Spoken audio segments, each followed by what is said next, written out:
It's Ray and Whitney with This Is Why We Don't Have Friends. Welcome to the podcast where everyday life turns into a full-blown sitcom. Buckle up. It's going to get weird. So, hey, today we are talking about polygamy. Why are we talking about polygamy? Because it's I think awkward. I've said that more than once. I feel like you've said it an unusual amount of More times. times than you would think I would need to. Truly, we talk about polygamy a lot. Yeah. It is very unnatural, but to start off, Disclaimer, hey, we're not looking. You know, right? yeah, we're not And fundamentalists. we're not shaming it or anything like that either. No, but it is not our lifestyle. No. And it will never be my lifestyle. It wouldn't work for me. I already know. Could you imagine having like 3 Whitneys? Well, the real question is, can you I know imagine? you would love it. Can you imagine having 3 Whitneys? You would love it. I would love what? It'd be pretty cool. Oh, no. This is not happening. You would have your hands full. Could you deal with more than one of me? One would have to deal with the other. Oh, you would just delegate. Yeah. All right, Whitney 1, you have to take care of Whitney 2. Yeah, well, Whitney don't roll like that. We don't like to be all like that, so Yeah. no. So disclaimer, we're not looking. We're definitely not looking. But do you remember the time? Whitney gets a little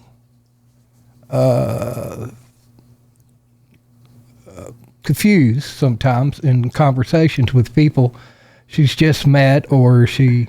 I don't think confused is the right word. I get anxious. Yeah, that's... Yeah, and when I get anxious, I tend to ramble, Yeah. put my foot in my mouth. Yeah, and it goes from 0 to 100 like really quick. It does.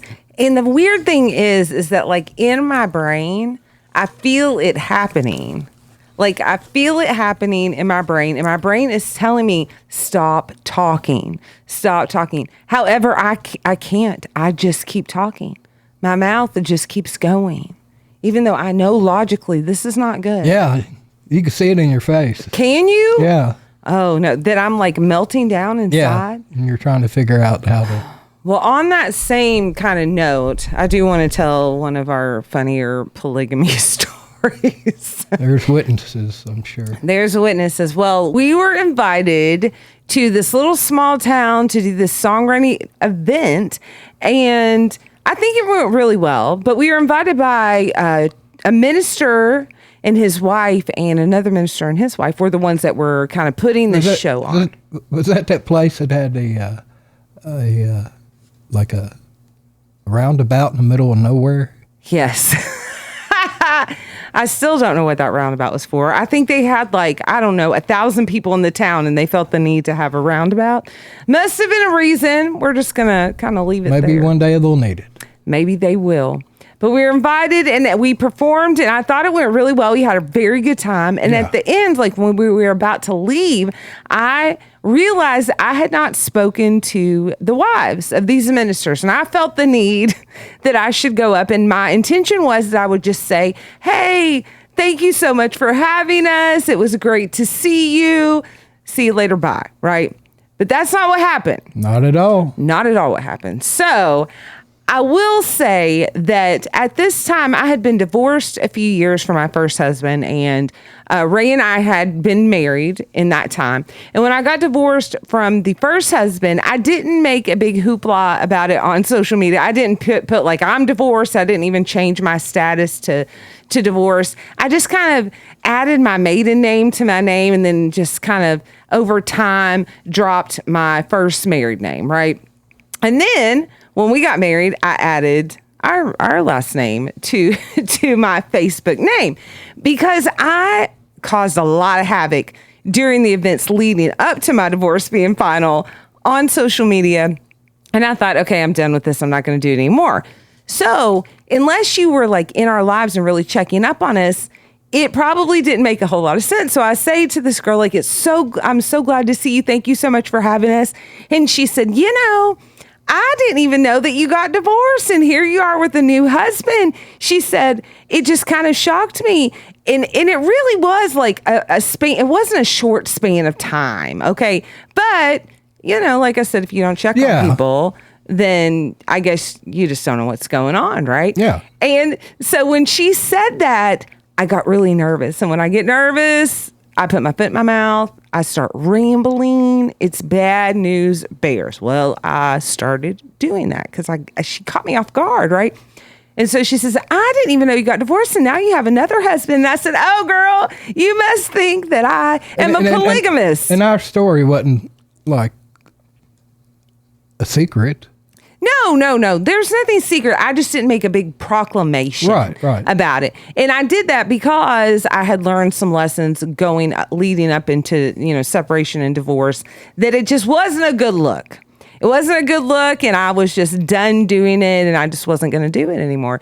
And because I was a menace. Listen, for a while there, I was a menace, and that is what it is. So I said to her, girl, you must have thought I was a polygamist. You must have thought I had two husbands, like I had brother husbands. Well, she just looked at me with this like stunned look, and that made me even more nervous. So I continued rambling. Yeah, you could see it in your face that you were crashing. I went on a 7 minute to 10 minute ramble where only I spoke. No one else spoke. In her defense, we had been watching that show, Sister Wives. And we're kind of deep into it. We were pretty deep into it. So I went into this whole thing about how cool polygamy is and how, it shouldn't just be sister wives. We should have brother husbands and how it would be awesome to live that lifestyle. I'm not a polygamist. I don't know what I was saying. I did not feel that way. You were just kind of joking. I was. But it was going the wrong direction. It was south, and they were taking they didn't know me. They were taking it for like, this girl has gone bonkers, downtown bonkers, and so I just kept going on and on about how awesome polygamy was and how they should try it and all this other stuff, right? And their mouths are open. Two ministers' wives who practice Christianity, not any kind of fundamentalist Mormon religion, just looking at me, and they're polite, so they're not wanting to leave the conversation. They're great people. Yeah, and Ray is standing beside me the entire time, just watching me, just watching silently, not laughing, not reacting, just kind of in amusement, as if he is watching a train wreck and it just allowing it to happen. Because he's like, well, I can't do anything about this. She's usually really good about navigating things like that. Sometimes if I go off the rails, you cannot pull me back. So my brain at this time, I know I'm telling myself in my head, shut up, stop talking. This is ridiculous. First of all, it's gone on way too long. And all these things are going through my head, but my mouth just keeps going. And at some point, like, I don't know, minute 7 to 10, somewhere in there, my mouth gets the hint. It catches up, the brain and mouth, they coordinate, and I realize I got to get out of here. So I just say, well, it was great to see you. Okay, thanks. And I just grab Ray and we just leave, right? Out of nowhere. I go from being like, polygamy is awesome. We should all do it. Okay, it was great to see you. Thanks, bye. Yeah, and we leave. We leave. And Ray's like, okay. So we walk out and he said, what was that? And I said, I don't know. I don't want to talk about it. And, have we ever been invited back? Ray, this is literally the name of our podcast. This is why we don't have friends. I don't think it was because of that, but that was a very, very awkward moment. Yeah, there was. Oh, Do you think they talk about it? Probably not. See, that's the thing with anxiety. You, like me, I'll go and do something very awkward and I will worry about it for years.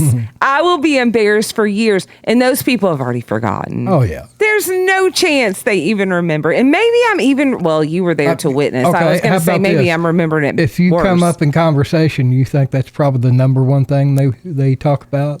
Considering I've had very, very little interactions with these people, it could be. That is a good possibility. Maybe it wasn't as bad as I'm thinking. It was very awkward. It it was. See, I had you there witnessing it because sometimes I can be a little dramatic and I can, embellish, but I don't think I did just now. I think I told the complete straight what happened was. Why do you think that happened? Why do I think I did that? Well, because I was anxious. Like when I get anxious, I just start vomiting at the mouth of whatever. First of all, my defense is I try to be funny. Right. So I was trying to be kind of funny. It just, they weren't getting my sense of humor at all. Yeah, I think they did. It was you that went south. It wasn't them. I know. I mean, I'm not blaming them. I'm not victim shaming. I really think they were fine with it. Fine with it. They just sat there and they were just like, well, confused. they knew what was happening. Do you think they knew what was happening? This girl is going off the rails. Yeah. Do you like when I do that? Is this amusing for you when this happens? Sometimes. When I have a mental breakdown. And sometimes. I mean, I recover well. Well, no, I didn't recover well. I didn't. Yeah, you did all right. But we were watching Sister Wives and we were into it. Yeah. So for those who do watch Sister Wives, right, do you have a favorite Sister Wife? Probably Mary, I guess. The first one. The one that he just I feel bad for her. But she got catfished. Yeah, that's not her fault. I used to, when I first started watching it, I loved Robin, like the new wife. I loved her. At the end of that series, I was like, I cannot stand her. We're not caught up. We're not. Well, now there is no polygamy. No, like now all the wives have left, except for Robin. There's still a show. I guess there is still a show, but you're right. I haven't caught up. And he's turned out to be a really piece of work. Oh, he is. But we knew that. We knew that from the start. We did know that. Listen, that man had no business having more than one wife. He could not. He can't keep himself together for one wife. I know your favorite, Chris. Janelle, yeah. Janelle turned out to be my favorite because she was kind of the most grounded and the most graceful. And at first I didn't like Janelle very much. I was like, oh, she's boring. But she actually turned out to be, I have a terrible first impression radar on people, I think. Janelle at first I was like, how boring is she? But now I kind of appreciate the boring, I appreciate They had Janelle. a decent relationship for a long time. Like a friendship-ish. Yeah. So we understand that. And they seem to enjoy each other. Yeah, and you and I are friends, and that's an important part of anything. From the start, you started it way before me. I did. Oh, honey, I started this in I don't know, whenever it started, 2007. Yeah. I used to make the kids watch it. It's no wonder they didn't grow up to be polygamists. I think when I started, it's when they moved to Vegas. Oh, yeah, that was some hard times. Okay, Ray. That was crazy. Yes, that was so crazy. And that was kind of like Big Love. Yeah, they kind of did that. Big Love was good, but I don't know if it was it wasn't real. They had 3. It was pretty close, I thought. Well, I mean, it was a fictional show. It wasn't reality TV. So these were characters that were written. Some of the side of Big Love that showed the traditional side.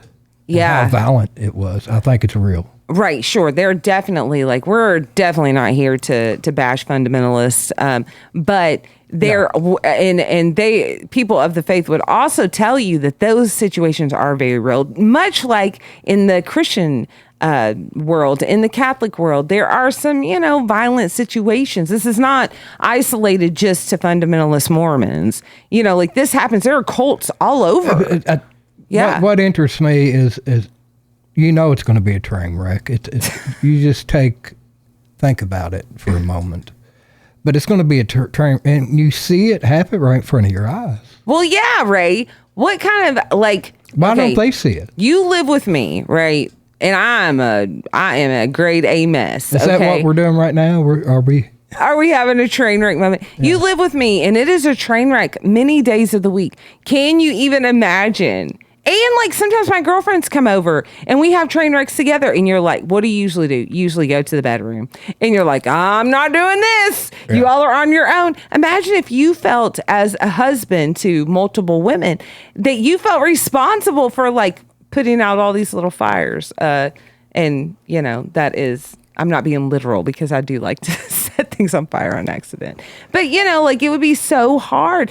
But imagine this, Ray. This is what I think would be the hardest part about polygamy.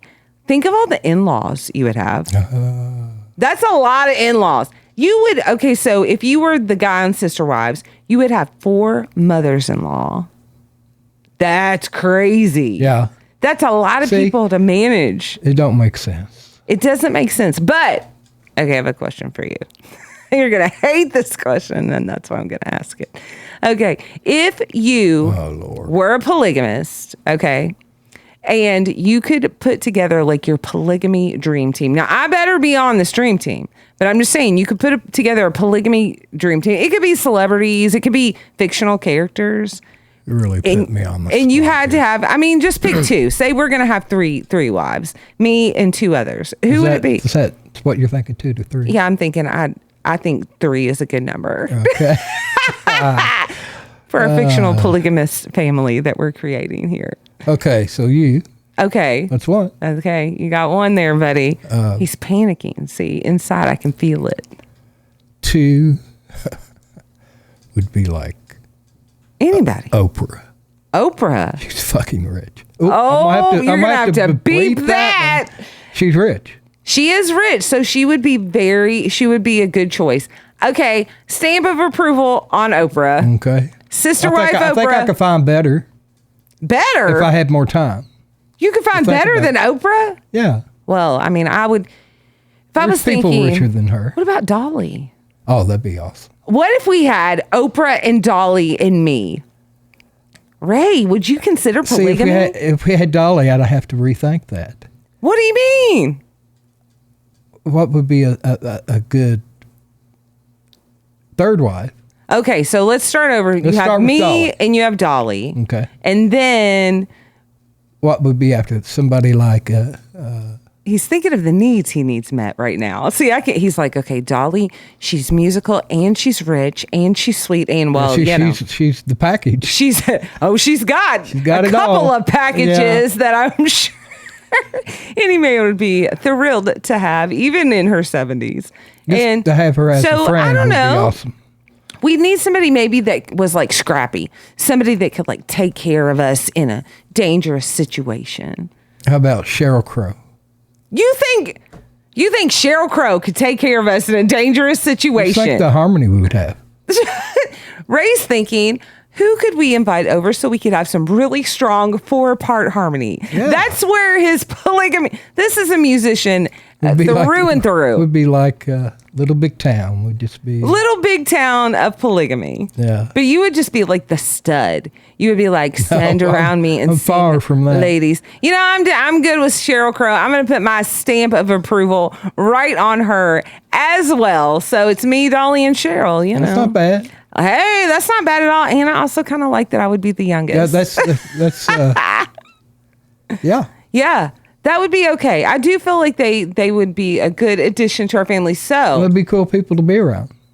Absolutely. Yeah. I am down for that. So, Ray, how do you think people like get into this? Okay, so we know that some people just think like, okay, this is my religion and they're doing it just for religious practices. Yeah. However, there are some people who are not doing it for fundamentalist Mormon practices. There's a whole new wave of individuals who are just believing in polyamorous love. Yeah. Where they're just inviting, it's not a religious thing. They just believe Still in polygamy. this. It is polygamy still. It's not traditional. Right. It is not religious-based polygamy. So how do you think those and there's more of it around than you think. Oh, I agree 100%. And no judgment here on that either. I do believe that people should live their lives however they want to live their lives. Yeah. I'm going to choose to live my life how I want to live my life. It's not going to be like that for me. But just because I'm trying to ruffle your feathers just a little bit, how would you approach me if you decided like, I'd like to have another woman in this house. I'd like us all to be here together. How do you think that conversation would go? How does one... I don't think it would go good. How do you think a person approaches that? I don't think you'd want another person. No, I wouldn't. But I know that. Yeah, you know that because you know what? If I did, we would. And I would say most of the time that starts when they already have a relationship going. Yeah, it's usually a couple who Now, there are people that like to swing. It has nothing to do with Have you ever known any swingers? Yeah, we've known them. We have? Yeah, through the cork. Well, that was just all speculation. Yeah, these are like top of the line swingers. That was like speculation. No one ever really although, there was this one time that I was invited. Yeah, with that one couple. And he looked like Beetlejuice, and she was a former stripper, but I'm talking they're like in their 60s now, and she did not look like any stripper I had ever known. Everybody knew it. Everybody knew it. And they did. When they came in the doors, they were on the prowl. They were prowling, and they propositioned me. They were very kind about it, I will say. And they were very accepting when I said, no, thank you.